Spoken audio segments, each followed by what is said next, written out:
Welcome to True Crime Garage. Wherever you are, whatever you are doing, thanks for listening. I'm your host, Nick, and with me as always, we call him the Velvet Bulldozer. Ladies and gentlemen, the Captain. I've been bulldozing your eardrums with my velvet tones for years. It's good to be seen. It's good to see you. Thanks for listening. Thanks for telling a friend. This week we are featuring Wicked Seas by Bonehook Brewing in Naples, Florida. Wicked Seas is a juicy, citrusy, and clean New England-style IPA by the very good and rapidly growing Bonehook Brewing Company. Garage grade 4 1/4 bottle caps out of 5. And this week's beer was brought to us by these wicked schmott listeners right here. First up, a big thank you to our friend who we met at CrimeCon 2018 and I believe again in 2019. So cheers to Melissa in Three Bridges, New Jersey. And a big we like your jib to Jennifer C. and Parts Unknown. Next up, we have Lynn and Marv, a Navy family stationed in beautiful Japan. Thank you for your service. Thank you, Marv. Could be Lynn. Thank you both for your service. And a big shout out to Haley in Murfreesboro, Tennessee. Next up, a big cheers to Jenna in Gardendale, Alabama. And last but certainly not least, we have Maria in Darien, Illinois. Cheers to everyone who took the time out of their busy day to go to truecrimegarage.com and contribute to this week's beer fund. And last week we talked about nursing students, so a big cheers to all the nurses out there. Much love to you. For everything True Crime Garage, check out truecrimegarage.com, sign up on the mailing list, and that is enough of the business. I thought you were talking about nursing students. That would have been weird. All right, everybody, gather around, grab a chair, grab a beer. Let's talk some true crime.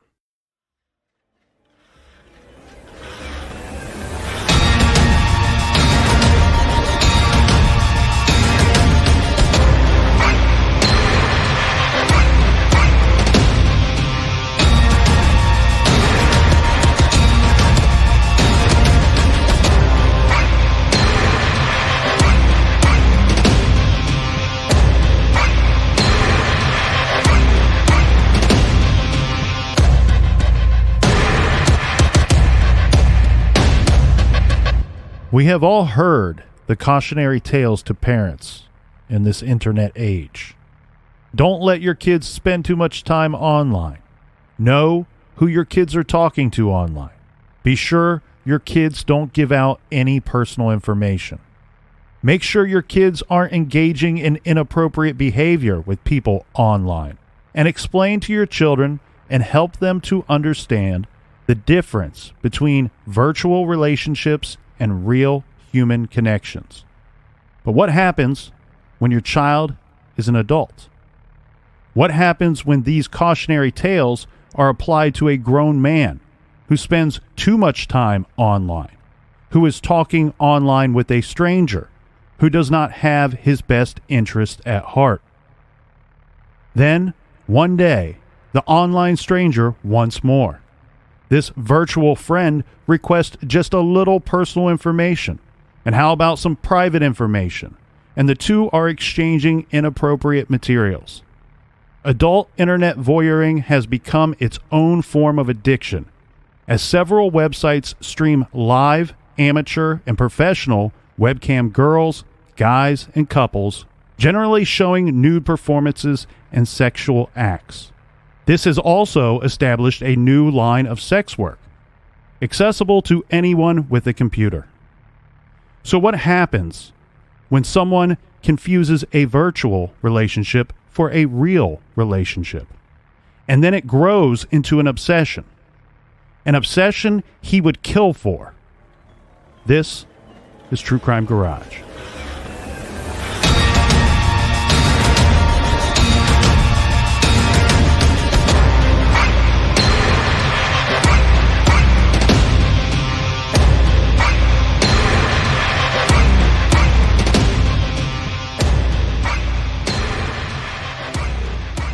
Grant Amato was the youngest of 3 sons of Margaret and Chad Amato.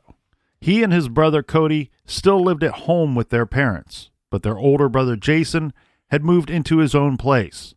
But Jason was still close with his family and spoke with his mother about once a week.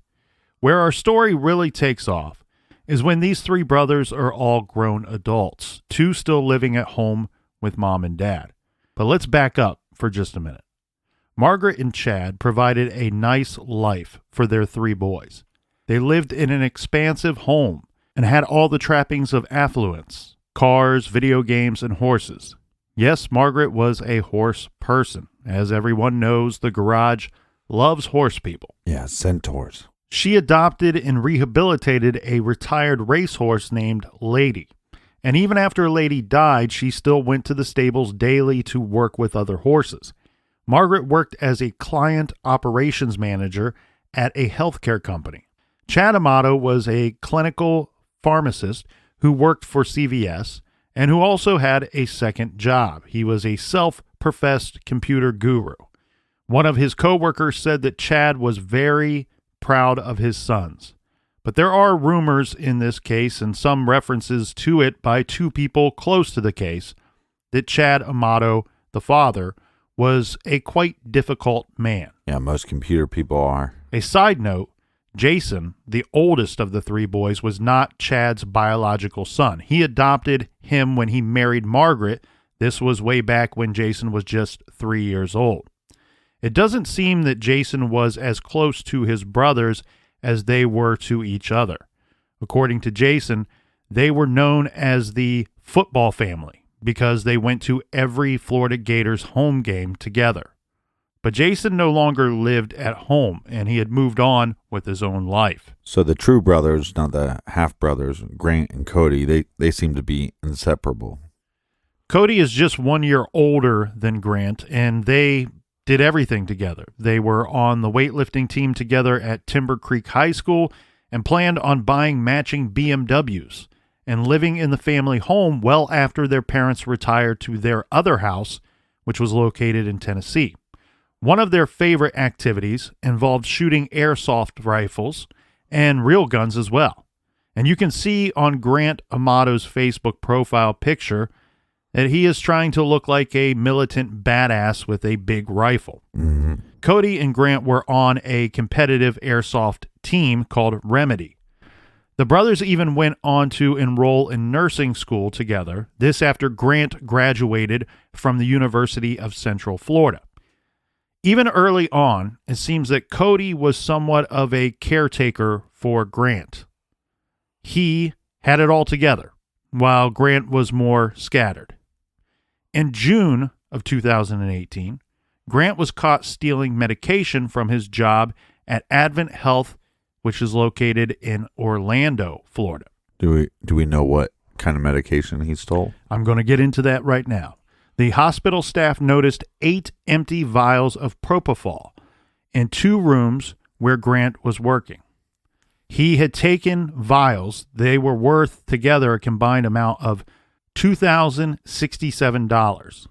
These were taken from a storage machine that required a thumbprint to access the machine.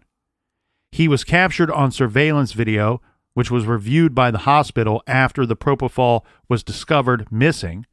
He was seen accessing the machine and putting the vials in his pocket. This amounted to grand theft. Hospital officials confronted Grant, who told them, according to the police report, that, quote, he had administered the drugs to patients who were not being adequately relaxed by doctor-ordered medicine. In other words, he thought patients needed more drugs than what they were being given. So he wasn't stealing the drugs for himself to use, but to use on patients. That's his statement. That's his story, and he's sticking to it. We don't know for certain. Administrators believe that this was not the first incident of this kind, that he probably had stolen these items before. While being questioned a couple days after he was caught stealing, Grant apparently said he was suicidal. So the police were called. This was on June 21st. Grant was arrested. But they determined that there was not grounds to hold him under Florida's Baker Act, which allows an involuntary hold of people deemed to be dangerous to themselves. Mm-hmm. And for reasons that have never been disclosed, the grand theft charges for stealing propofol were eventually dropped. But needless to say, Grant was out of a job. He was fired. And as a consequence of this event, he was expelled from anesthesiology school as well. And his dad, who was funding legal representation for his son, well, he was out of a lot of money. This was money that was set up for Grant's lawyers. Yeah, but let's break this down a little bit, because a lot of times if there is a conflict at work, even if it is stealing, they normally won't prosecute. As long as they get the material back, we got the material back, we didn't lose any money, and we're going to then sever our ties with this individual by firing them. Yeah. I mean, he's fired 100%. I don't know what their reasons were for dropping the charges. If you want me to speculate, my guess is they probably didn't want his defense of, I was giving them to your patients, right, to be in the newspapers. Whether that's what he was doing with them or not, we just don't know. Yeah. Stay away from the bad publicity. So Grant is unemployed and living with his parents. So what did Grant do all day now that he was unemployed? Of course, he did what any hardworking, able-bodied, 20-something American male would do. And of course, I'm being sarcastic. He spent his days gaming and watching porn. This on a site called Cam Girls. Grant soon met a webcam model named Sylvia from Bulgaria. Wait, hold on. Can you spell that website for me? Grant began what he felt was an intimate relationship with this woman, the virtual kind. Grant led Sylvia to believe that he was a successful, ambitious young professional gamer who had his own apartment and drove a BMW. According to the Orlando Sentinel, Grant spent about 4 hours every night online watching Sylvia dance and model, euphemisms for one-on-one virtual pornographic activity. And of course, this cost money. In fact, the woman's attentions to Grant seemed to depend on how much money he paid her. Grant admitted that her shows cost 90, that's 90, tokens per minute to view, which he purchased 5,000 tokens at a time for $600. He and Sylvia would video chat as well. Grant seemed to think that the woman was his girlfriend.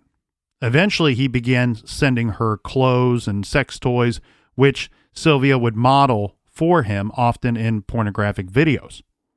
How was Grant paying for all of this? Well, we'll get into that in a minute. First, hang on. Let me get out my porno calculator real quick. Yeah. So that's 5,400 tokens an hour. And times that by 4 hours a day or a night, that's 21,600 tokens a night. Hold on. My calculations say that's a lot of porno. That's $2,592 a day or a night, however you want to swing that hammer. Mm-hmm. It would be cheaper to be addicted to meth, but remember, kids, don't do meth. Then in December of 2018, I apologize, Captain, but when I was reviewing this information and putting together all the math, I don't know why, but it popped in my head. Out of all the things that you could be addicted to, this is a very expensive addiction. Yeah, well, I guess we'll know why our show won't continue. The Colonel got addicted to meth. Don't do meth. Then in December of 2018, Cody, Grant, and their friend Jericho, they went on a trip to Japan. Cody was very nice. He paid $10,000 for this trip. So Cody is paying for the both of them, for him and Grant. But when the boys returned home, this is around December 15th, Grant found that his father was very disgruntled that Grant still had not landed a job by this point. It's not clear exactly when the Amatos found out that their son was involved in a virtual relationship with a webcam girl.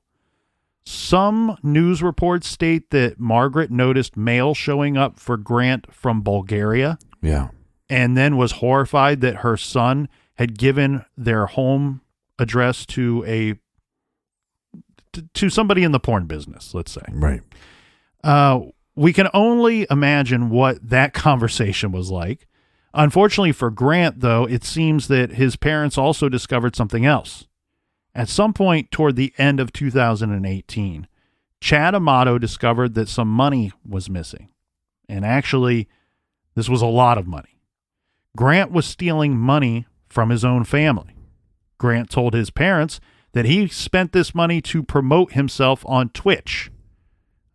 Captain, I'm sure you could inform us what Twitch is. Oh, because I'm such a loser that I have all this time to do. Well, I don't know exactly what it is, so I thought maybe you might. Well, I don't know much about it. I've never been on it. I think people can be very profitable on it. There's many millionaires from it, and I guess what it is that you're a gamer, and then people can watch you game. Okay, and then they can pay for like a subscription. So there are people that are doing very well. But it's kind of the video game world to me. I haven't been into it since Super Mario Brothers, so I don't really know much about it. But it's huge. I mean, you can. So when he's saying I promoted myself, or this could turn into a profession. Not just a profession, but if it takes off, he could become like a multimillionaire, like basically like becoming a YouTube star or something. Right. Like I was going to say, for dummies like me, the simplest form, it's kind of a social media, Instagram meets YouTube kind of thing. Yeah, for gaming primarily, yeah.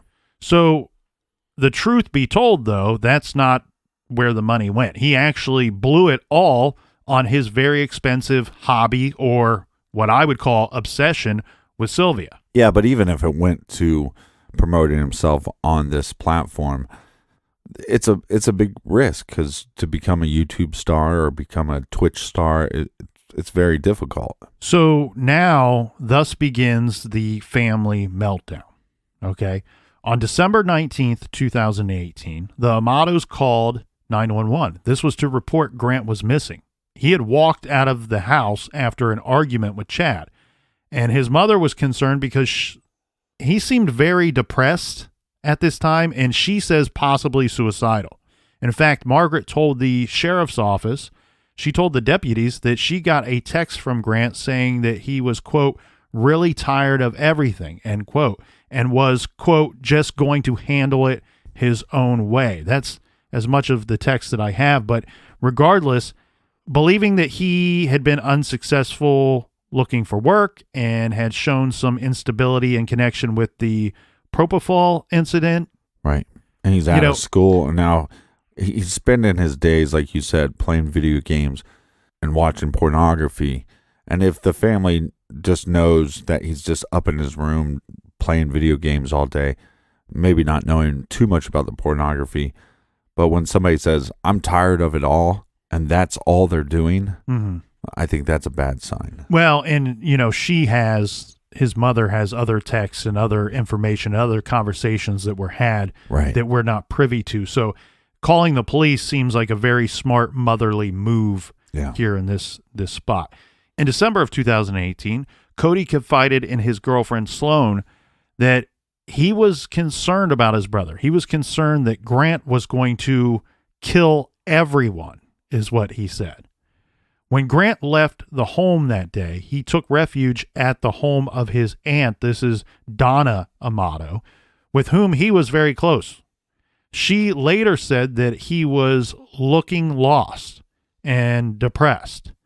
At her house, Grant slept during the day and stayed up all night. She and her husband hid all of their guns while Grant was with them, having been warned by the Amatos that he was possibly suicidal. While Grant was staying with her, Donna's bank account was hacked and strange charges started showing up. At least that's what she thought. Right. She came to find out that the nephew she had taken in stole her credit card information, and she wasn't the only one. According to the Orlando Sentinel, pictures of credit cards belonging to Grant Amato's grandmother, uncle, and one of his cousins were found on his computer. Upset and betrayed, Donna called her husband's brother, Grant's father, Chad Amato. Totally out of character, Chad broke down on the phone. He told Donna that he had been forced to remortgage the family's home to cover $150,000 worth of debt racked up by Grant. Donna says, quote, he told me on the phone, yeah, I'm going to have to work a few more years than I thought I'd have to, but it's okay. I'll do it for Grant. I don't want him to go to jail. Furthermore, other family members called Donna, urging her not to press charges. In fact, it was Cody who promised to pay back any of his brother's fraudulent expenses. So how much debt did Grant Amato rack up? He stole $150,000 from his parents. He stole or spent $60,000 of Cody's money and then stole and sold Cody's guns. He stole an unknown amount from 3 other relatives. In 3 months, Grant Amato spent over $200,000 to interact virtually with Sylvia, who was thousands of miles away. So the Amatos had a family meeting while they decided what to do about Grant. While they made up their minds, family members took shifts outside of Donna's home to be sure that Grant stayed on the premises. Then, on December 22nd, the Amatos waylaid Grant in Donna's driveway around 3 a.m., a intervention of sorts. And Chad, Margaret, and Cody drove him to a voluntary rehabilitation clinic in South Florida. His commitment form reflects that his entry there was voluntary. Grant's family agreed to pay the $15,000 for him to obtain a 60-day treatment. While Grant was at rehab, Cody and Chad hacked into Grant's computer to see exactly what he had been doing online. They discovered his carefully curated online identity as a successful professional gamer.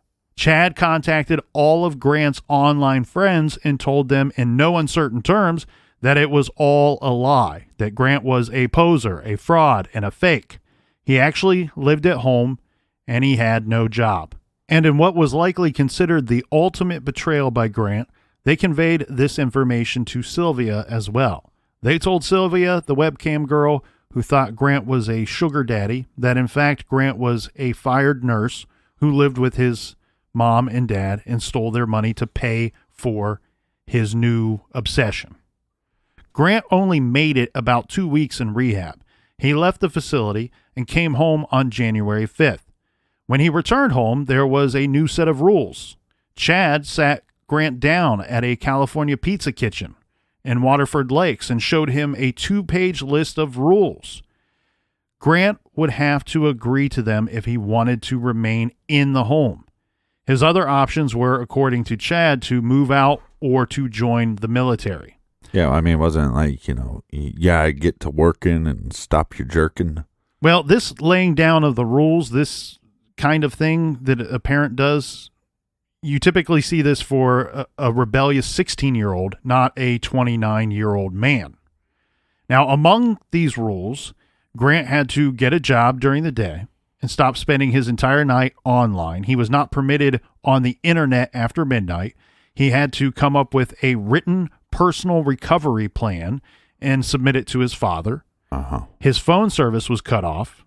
He was forbidden from watching porn and was required to go to therapy.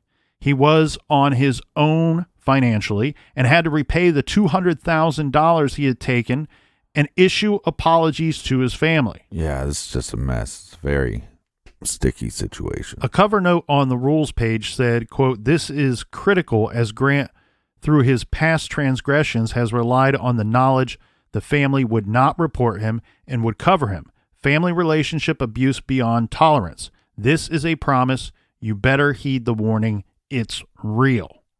But the rules contained one final rule that Grant no doubt considered a deal breaker. He had to end things with Sylvia. He could not contact her again. If he did, he would be kicked out of the house.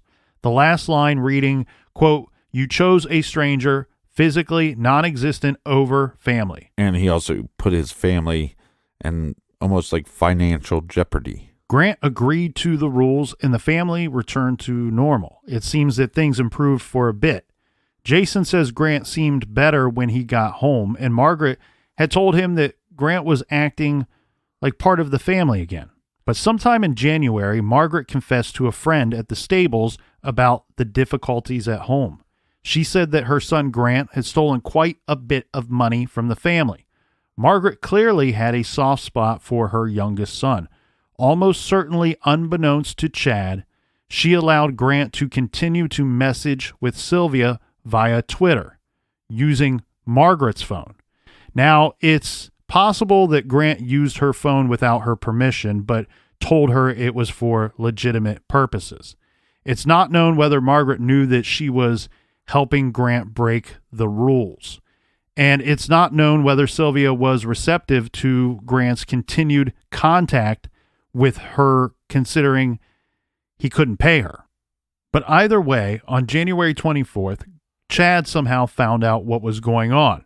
Chad tells Grant, "You've ruined my retirement," and he ordered Grant to leave the house. Then Chad left for work.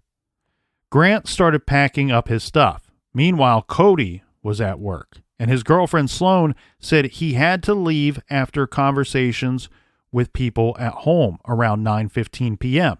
But before he left, Cody told Sloan he had to go home to deal with, quote, "stupid fucking bullshit." In other words, family stuff.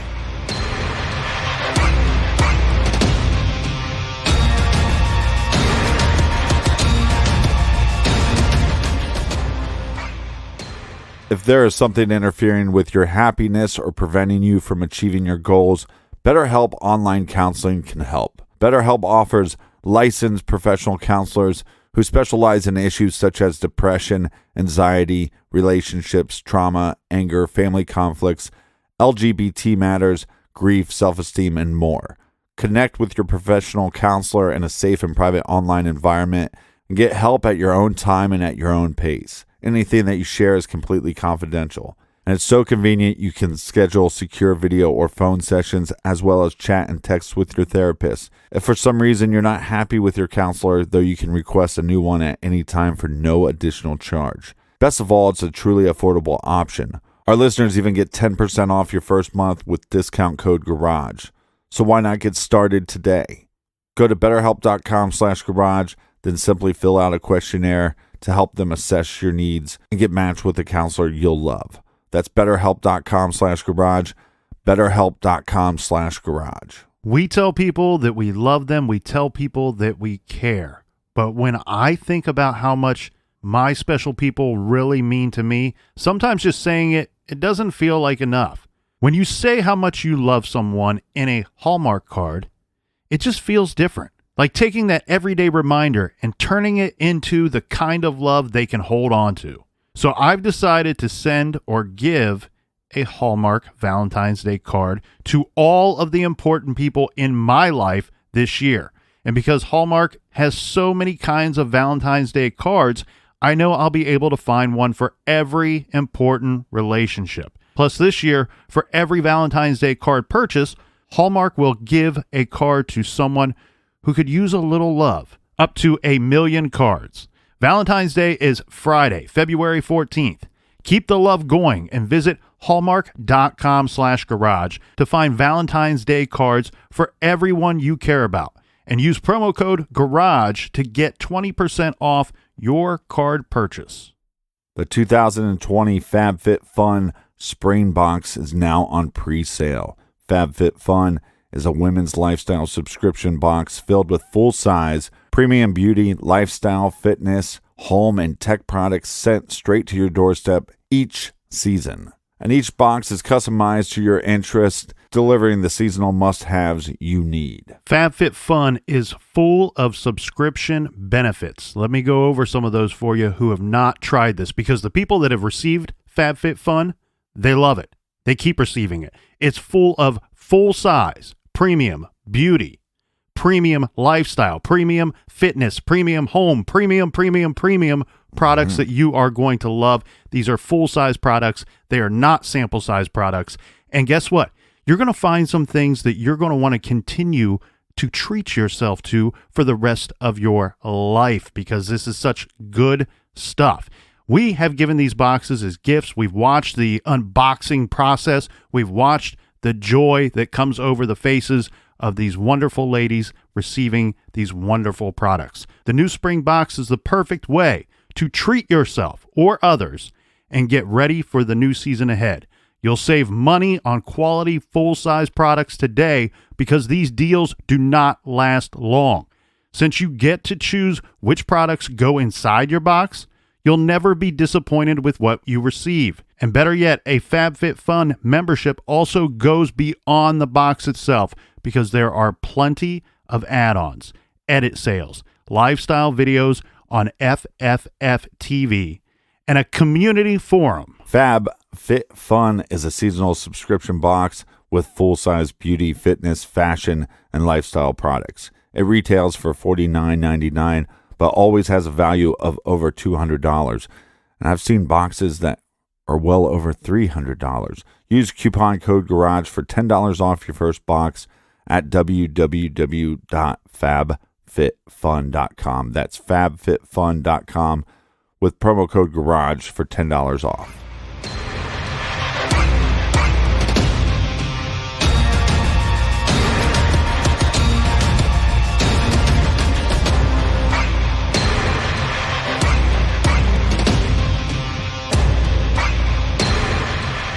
All right, we're back. Cheers, mates. Cheers to you, Captain.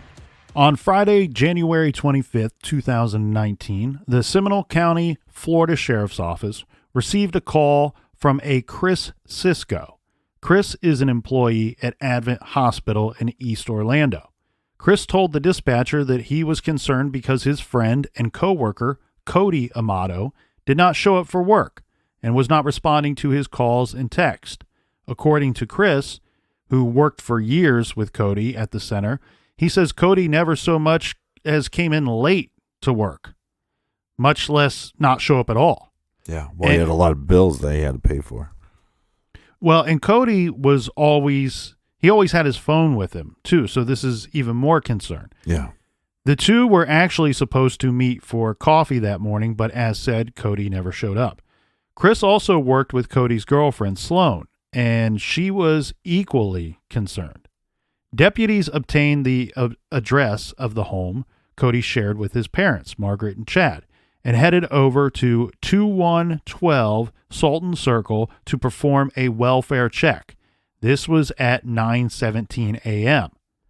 Upon arrival, deputies announced themselves as they patrolled the perimeter of the large 3-story home. The home sits on multiple acres, and this looks to be a pretty nice neighborhood with big houses and far-stretching property lines. So police are knocking on doors and announcing themselves, and no one is responding. This in spite of a car in the driveway, and they could see 2 vehicles sitting inside the garage, including the car that was registered to Cody Amato. The deputies tried calling the cell phones of the residents, having obtained the phone numbers from Chris and Sloan. Of course, these calls are going unanswered. The 5 doors to the home were all locked, and disturbingly, the windows on the first story of the home were covered on the inside by paper. This fact, plus the cars being there, and the unexpected absence of Cody from work, as well as the sheriff's office history with the home, was sufficient grounds for concern. Deputies even resorted to using an air horn. You know, the burp, burp. Yeah. That's not a good air horn. Yeah, that was really bad. All right, Nick, you're fired. All right. Well, see you guys next week. Well, I won't see you again. Well, I mean, you never know. You could get better at your air horn. Start my own show. They were using an air horn outside of the home in case people inside they weren't hearing them. Right. But again, this is still just met with silence and stillness. Finally, after receiving permission from higher ups, Deputy Todd Moterson used a knife to pry open the lock on an exterior door to the master bedroom. Uh-huh. And a deputy outfitted in tactical gear proceeded inside, followed by the deputy. One of the first things that they saw was the body of a man, and he appeared to be older. He's lying on his back on the kitchen floor. As a later affidavit in the case would state, there was much blood around the man's body, that it was, quote, inconsistent with life. The crime scene photos show a lot of pooled, dried blood in two separate areas of the kitchen, as well as drag or claw marks through the smeared blood between the two pools. Okay. Later, it would be determined that this man had been shot twice in the head. Lying partially in the blood was an open, insulated lunch bag with a fork tucked into the netting on the lid. There was damage from a bullet in one of the cherry kitchen cabinets. 2 chicken cutlets were defrosting on the counter as if someone was preparing a meal. 2 bottles of water and a cup were sitting on the kitchen table. So from that picture, we paint that picture to show you what was going on or potentially going on. This person was killed in this location of the home, and it appears that somebody was just going about their normal everyday business of maybe preparing a meal or putting together a lunch. It's a lot of blood. Yes. Yeah. The deputies proceeded further into the home and discovered 2 more corpses. One was a woman sitting at a desk in the home office. She was slumped over her computer, clearly shot in the back of the head. And the other was a younger man dressed in scrubs, curled in a fetal position, lying on the floor at the entrance to the garage from the home gym, which is off of the kitchen at this house. Yeah. He also had been shot once. This time he was shot in the face. A backpack was on the floor near the body. Deputies noted right away that there were weapons in plain sight that could have been used in these shootings. In fact, one weapon, a Glock, was strapped in a holster on the right hip of the older man on the kitchen floor. And a second gun, a 9mm Smith & Wesson M&P handgun, was lying 5 feet from the younger man. Yeah, I believe they find 4 bullet casings, and so there's 2 by the older man and then 1 by each individual other than him. Yeah, each of the other victims. So they appeared consistent with the handgun that was found on the floor near the younger man's body. And it looked very much like this was the weapon that had killed all 3 people, according to the deputies, including the younger man near the garage, who was the closest to the gun. Mm-hmm. This kind of appears to be a classic murder-suicide situation where we have the son of the dead couple and had some kind of confrontation with his parents, killed them, and then shot himself. Right. Indeed, it was quickly confirmed that the deceased were 30-year-old Cody Amato and his parents, 61-year-old Margaret and 59-year-old Chad Amato. Except, Captain, deputies perusing the crime scene were very observant and had reason to be skeptical of what appeared to be a simple and open and shut murder-suicide case. Yeah, well, the other question here, too, is we have 3 of the individuals that live in the house, and we know that there's 4 individuals that live in the house. This was not the first time that the sheriff's office was at this home.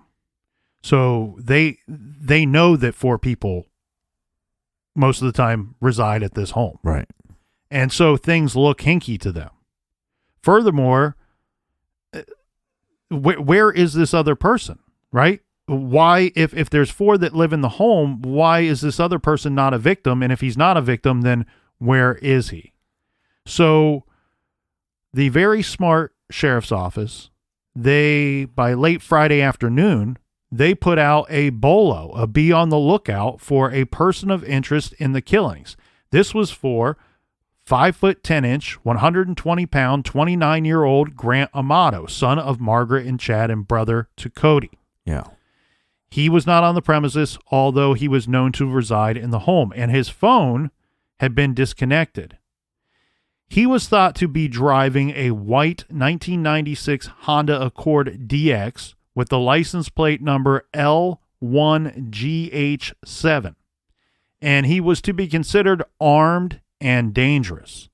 It's not clear how detectives knew this, but news reports from January 25th state that detectives believed that weapons were missing from the Amato home. saying, quote, "It looks like this wasn't a random act of violence. It looks like the person responsible for these murders was known to the family, and we're going to do everything we can to get this person in custody very, very soon," end quote. That was from Sheriff Dennis Lima. It didn't take long for cops to catch up with Grant Amato. In fact, by Saturday, just the next day, they had subpoenaed his Easy Pass records to narrow down the location of his vehicle. They patrolled the area, and his car was spotted parked at a DoubleTree motel in Orange County. This is brilliant, and we don't have a lot of tolls here in Ohio. Actually, I can't really even think of ever going through a toll in Ohio. But if you have one of these Easy Passes, it kind of records your movements, what tolls you've gone through and how recently you've gone through them. Yeah. So what they can do is basically look at a map and go, okay, well, he has to be somewhere in this general area. This could be a fairly big area that we're talking about. But we have reason to believe that this vehicle, this Honda Accord that we're looking for, is somewhere in this general area. So you tell everybody, all of your patrolmen, everybody in squad cars, go out there, and while you're out there protecting and serving, let us know if you see a 1996 Honda Accord DX with this license plate, because we're looking for this dude. And I cannot stress enough the how important and how correct the term armed and dangerous is in this situation.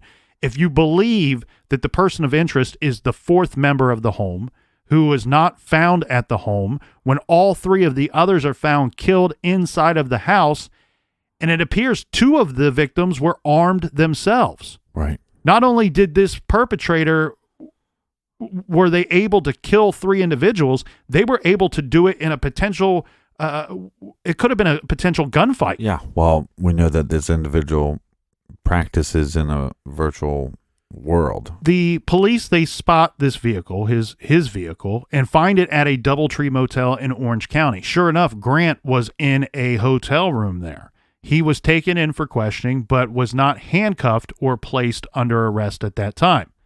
Deputies had put it together pretty quickly that they had been at the Amato home before, actually recently. Seminole County Sheriff Lima said in a statement on Friday the 25th, quote, "We had a call that I am aware of back in December of an individual suffering from depression." So this brings us to Saturday, January 26th. Yeah, now we have Grant Amato sitting in a room at the Seminole County Sheriff's Office, and he's talking with investigators. Now, mind you, he's not under arrest, just investigative detention at this point. Right. And he said he was fine with talking to the investigators. In the 7 hours of interviews, he pretended to be forthcoming about what had been going on in his life during the past 3 months. He told investigators about the missing money. He admitted that his father gave him an ultimatum and required him to go to rehab. He told investigators about the rules that he had agreed to continue living in the home. But he says on the night of the 24th, Chad confronted him about his continued contact with Sylvia and told him he had to leave the home.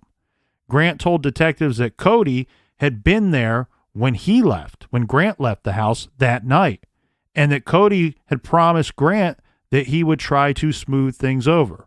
So Grant's story to the detectives at this point kind of sounds like, hey, I left last night, and when I left, all three of them were there, and they were fine. Right. And also setting up a confrontation because his brother's saying, hey, I'm going to talk to mom and dad and try to smooth this over. Yeah, he's going to let them kind of maybe take the bait and run with it for a little bit. But the problem here is they're not going to take the bait, because 3 hours in to this sit-down meeting, right, and any investigator would find this to be very suspicious. By 3 hours in, Grant had never asked why he was there or what had happened to his family. It kind of seems like he already knows why he is there. Right. He already knows what happened to his family. So what you're saying is he tried to be slick and say, hey, I left the house last night. Yeah, they told me I had to leave. Mm-hmm. I left. My brother was going to talk to my parents, and maybe that's when there was a confrontation. But he doesn't know what happened to the parents, or shouldn't know what happened to his family. And like you said, he never brings it up. Yeah, he says that he saw on the news that something did happen to his family, but he hadn't tried to find out what.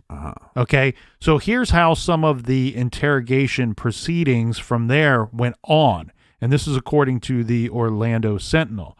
You can see and I know you've watched it, Captain, but you can see this, what I would call interrogation video, online.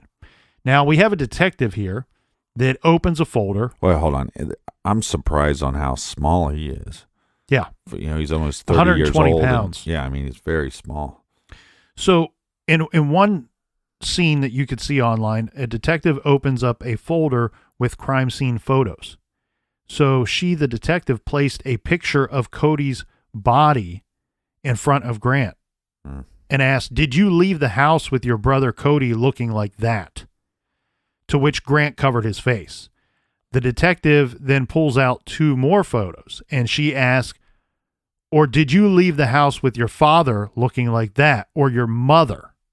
Is that how you left your family?" Yeah. No, Grant says, but his voice is breaking. You can clearly hear his voice breaking during this. She goes on to ask, "Who did this to your family?" And then Grant looked at the photo of his mother at the top of the stack and then covered part of his face. He says, "No, I didn't do any of this." Investigators asked Grant if he had any remorse. According to the arrest affidavit, his response was, quote, his family had been blaming him for months for ruining their lives, stealing and not following the rules of the home, so he might as well be blamed for this too, end quote. He had originally told detectives it took a few hours for him to pack up his things, and that he had left the house around 9:30 p.m. His family was just fine at that point, he said. In fact, he said he met up with Cody outside the neighborhood to tell him what had happened. But he changed his story when pressed, saying that he left closer to midnight and his brother was home at that time. He claimed he spent the night in a parking lot of a nearby Publix before driving to a morning job interview off of Lee Vista Road. The detectives told him Cody and Chad Amato could not have shot each other. Crime scene investigators had come to this conclusion after making some observations about the crime scene. They asked who else could have killed his family. "I don't know," Grant said. "I've been getting blamed for the last half of a year for everything, and I've been trying to move forward in a positive direction. And then every day I am reminded of all the trouble that I had caused. And then I keep being told the same thing over and over again, that there's nothing I can do to change it." Grant continued to deny that he was responsible for the murders, but acknowledged that he was the only one with a motive and with the opportunity to commit them.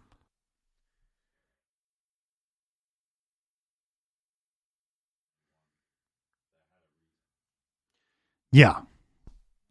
So Grant, well, and this is a smart thing here too. Grant is allowed a private meeting with his sole surviving brother, Jason. And I think a lot of people, maybe the name Grant Amato doesn't ring any bells when you see the title or you see the show notes. Yeah, you say tomato, I say Amato. But when you hear this portion of the story, this is when you're going to go, okay, I know this case, or I remember seeing this case in the news. Grant was allowed a private meeting with his sole surviving brother, Jason. Video and audio footage of this meeting is available online and has probably been seen by most of our listeners. While Jason embraces Grant when he first enters the room, it is clear that he is fairly certain that his brother killed the rest of their family. Jason tries to talk to Grant about, what happened. Yeah. And Grant tells him, "Dad kicked me out because I broke the rules. I didn't stop talking to that woman." But he reiterates that he left Cody, Chad, and Margaret alive, leaving the house around 12:30 a.m. by this point. Notice his time keeps on changing as we get further along. Right. After loading his stuff into the car, this is when he left. Jason isn't buying it. He says to Grant, if anyone was going after someone in the family, it would be you who would be the target. Meaning these other three wouldn't be dead. You would be the one that would be dead if somebody went after our family or someone in our family. Well, and just think what you were saying before. I mean, he goes into the room and he embraces, and this is technically his half-brother. He pretty much believes that, and cops believe at this point, that Grant is responsible for his whole family being murdered. Mm-hmm. But at the same time, you've seen the depression, you've seen the addiction, you've seen possibly this kid that once was good. And I call him a kid because it seems like he, at this point, even though he was approaching 30, he hasn't grown up any. So to be able to embrace him on one side, to say, well, I love you and care about you, I know you're hurting, but hey, our family is gone and you're responsible. I think I'd have a very difficult time embracing that individual. You know, Jason's not buying any of this jazz that Grant's trying to sell him. And he says this before getting up and walking out of the door. He says, I'm going to pray for you, brother, because I can't pray for mom, dad, or Cody anymore. Right. Now, Grant was released on the 26th. The detectives are going to have to build their case in a different manner because he didn't confess to anything. Mm-hmm. So now they're out talking. They're going to continue to talk with Jason, with his brother Jason. They're going to talk to Cody's girlfriend, Sloan, and anybody else that they can speak with. Jason and Sloan, they both told investigators about Grant stealing the money from his family. They tell them about the whole Sylvia thing, and they explain all of the problems with Grant over the past few months. And Sloan told detectives that Cody told her that he was afraid that Grant would kill everyone. Now, eventually, Grant is in fact arrested. And the arrest affidavit filed in Grant's case provides a glimpse into what exactly crime scene investigators found to be suspicious about the murder-suicide theory that was going around, and led them to believe that the tableau at the Amato home was, in fact, just staged. Right. For one thing, they found Cody's body next to the closed internal door to the garage, but there was no blood on the door jamb and frame, indicating that it had been open when Cody was shot in the face. The affidavit states, quote, based on the gunshot Cody received, he would not have been able to close the door after he had been shot. Right. Cody had clearly been moved as well. The pool of blood that had come from his head wound was actually found at his feet, and there was almost none on the floor where his head was positioned. The autopsy findings on Cody sealed the deal. According to the affidavit, there was, quote, no possibility that Cody's injuries were self-inflicted. Further, they observed from the blood spatter, blood smears, and bullet marks on the cabinets in the kitchen and on the tile floor that Chad had been shot first while standing near the cabinets. He had crawled to the other side of the center island and then been shot a second time in the back of the head, execution style, while he was lying face down on the floor. Wow.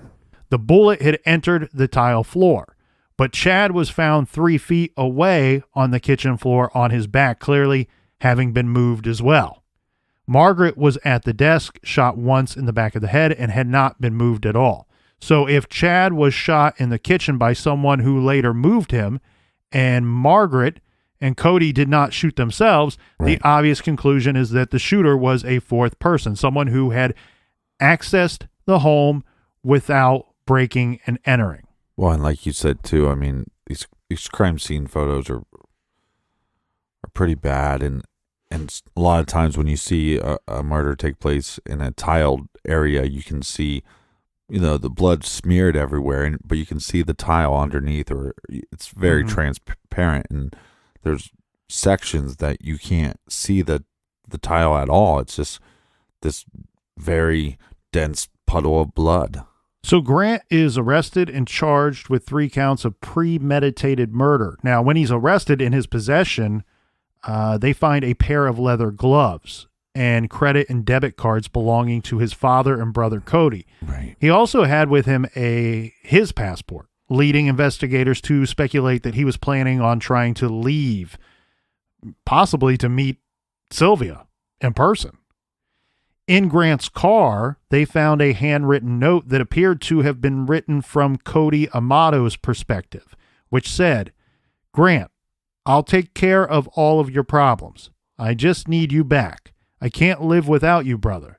I said I'd take care of all of your problems at the house, and I have. No one will bother you again regarding this. Just please come home. I can't do this again.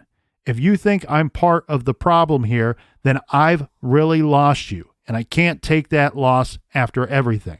When detectives pushed Grant about this strange letter, he admitted that he himself wrote the letter from, quote unquote, from Cody. Right. But he wasn't able to provide a satisfactory explanation as to why he would write this letter. It seems that this might have been a further way to push this whole scheme to frame Cody for the murder-suicide theory. Well, it sucks because they were so close, and his brother seemed to go to bat for him time and time again, and to not only commit these murders, but then to try to put the blame on the brother that helped you so many times. Now, the murder trial would start in July of last year, and we really learned a lot about the state's case against Grant Amato during the trial proceedings. So their case was Grant Amato killed his father, mother, and brother in a premeditated murder spree so he could take all of their money. They state Margaret died first, shot in the head from behind as she sat at her desk. Cody and Chad were not home when the first murder occurred. Grant shot his father in the kitchen after he got home from work and was possibly cleaning out his lunchbox. Grant shot Cody in the eye as he entered the home. They say Grant spent several hours at the home with the bodies as he staged the scene to look like Cody had been responsible for a murder-suicide. I'm not going to get too much into the defense side of things because I really found it kind of blah. You know, it just really wasn't. They didn't try to claim that he was insane or temporarily insane. They didn't really push that he was abused or drug addicted or mentally unstable or anything like that as their defense. Right, or their narrative, yeah. Right. So I'd really like to know what the conversation between him and this virtual girlfriend was.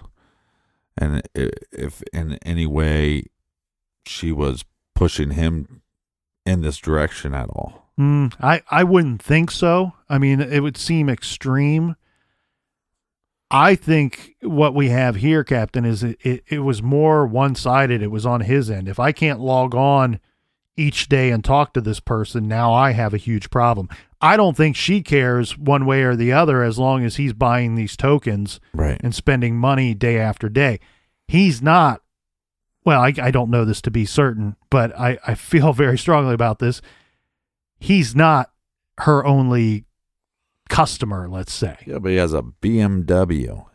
Okay. Which in his case would stand for... Well, the thing is, the thing here is, I think that the defense was fine with floating out the murder-suicide theory and letting that be a possibility, right? Because if you can't get past that possibility, then you probably shouldn't convict this guy beyond a reasonable doubt. Beat meat whacker is what it stands for. So during the testimonial phase of the trial, some interesting information came out. The 4 bullets that were used to kill Chad, Margaret, and Cody did not come from any of the handguns that were found at the house. The 4 shell casings found at the scene did not come from the gun found near Cody.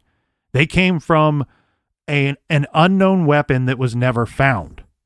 So we think that Grant moved that weapon somewhere or disposed of it somewhere. Well, that in itself really pokes a big giant hole in the murder-suicide theory. Yeah. The murder weapon was not found at the home. Yeah. Right? So it disappeared. Now what the state is saying is that Grant planted the bullet casings to make it appear that Cody shot his parents and then shot himself. Right. Also, I mean, this is all good science stuff here. There was no blood found on the gun near Cody's body. Also, the holster that was on Chad's right hip, they found a gun holster on Chad's right hip. Uh-huh. They could prove that it was placed there after his death because there was a spot of blood found on his pants under the holster, which would have been impossible had the holster been in place the entire time. Yeah. When he was shot. So he wasn't even wearing the holster is what you're saying. Correct. And then after he was violently murdered, then the individual, which we believe is Grant, put the holster back on him. Yeah. Forensic investigators testified that there was no activity on Margaret Amato's computer after 4:45 p.m. So on Thursday, January 24th. So since she was found dead at her computer, prosecutors asserted that she had been killed first while she was working on the computer, and she and Grant were in fact home alone. They believe that next Chad was killed when he got home from work, this around 5:30 p.m.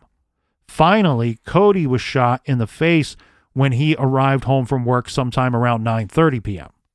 Prosecutors introduced evidence showing that Chad Amato logged into his USAA banking app on his iPhone using the fingerprint reader at 12:08 a.m.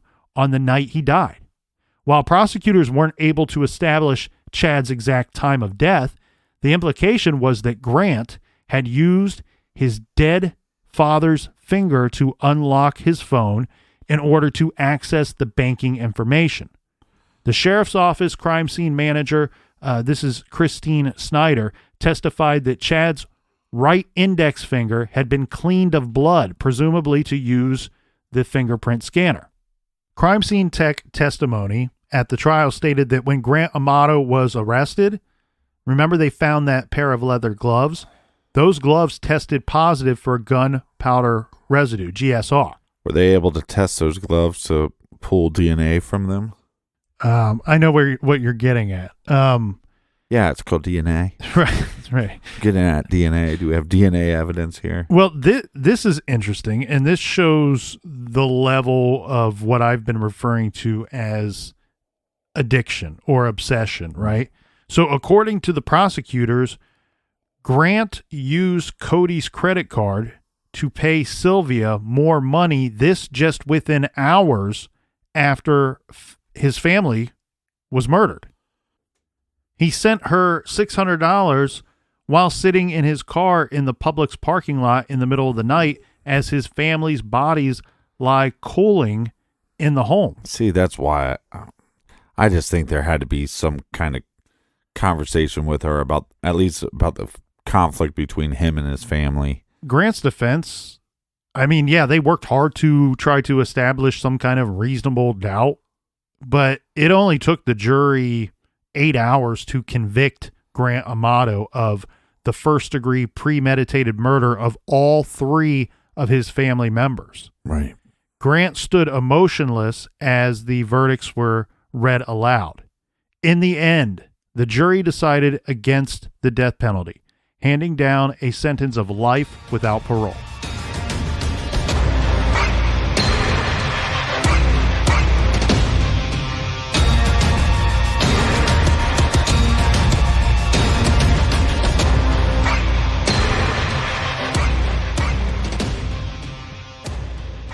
Whatever struggles you are facing, from depression and anxiety to trauma and grief, BetterHelp can connect you with a professional counselor in a safe and private online environment. It's so convenient. You can schedule secure video or phone sessions, as well as chat and text with your therapist, and anything that you share is completely confidential.